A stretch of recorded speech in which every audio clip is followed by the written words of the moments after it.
వీరు కడమూరు, నంద్యాల జిల్లా నుండి ఇక్కడ నంద్యాల తైలాభిషేకానికి వచ్చారు. వీరికి గతంలో క్యాన్సర్ వచ్చినప్పుడు 3 సార్లు వారు ట్రీట్మెంట్ చేయించుకున్నారు. రేడియేషన్ అవి పెట్టడం జరిగింది.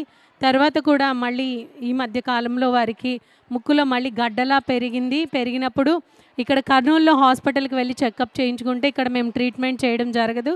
మీరు హైదరాబాద్ వెళ్ళాలని వారు చెప్పారు. హైదరాబాద్ వెళ్లి చెక్ చేయించుకున్నప్పుడు 2 బ్లడ్ టెస్టులు చేసి మీకు క్రిటికల్‌గా ఉంది.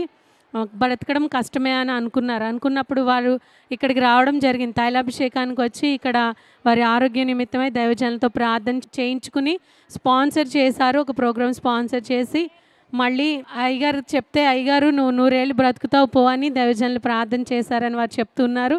అలానే వారు ఇక్కడి నుంచి వెళ్ళిన తర్వాత దైవజనులతో ప్రార్థన చేయించుకుని మళ్ళీ టెస్టులు చేయించుకోవడానికి వారు వెళ్ళడం జరిగింది. అక్కడ 6 టెస్టులకి శాంపిల్స్ తీసుకున్నారు. తీసుకుని అన్ని టెస్టులు కూడా నార్మల్‌గా వచ్చినాయని వారు సాక్ష్యం చెప్తున్నారు. ఏదైతే మొదటిగా మీరు బ్రతకడం కష్టమని చెప్పారో అటువంటి పరిస్థితి నుంచి ఇక్కడ తైలాభిషేకానికి వచ్చి దైవజనులతో ప్రార్థన చేయించుకున్న తర్వాత చేసిన టెస్టులన్నీ కూడా నార్మల్‌గా వచ్చినాయి. నేను ఆరోగ్యంగా ఉన్నానని వారు సాక్ష్యం చెప్తున్నారు. ఈ సాక్ష్యం దేవుడు దీవించునుగాక.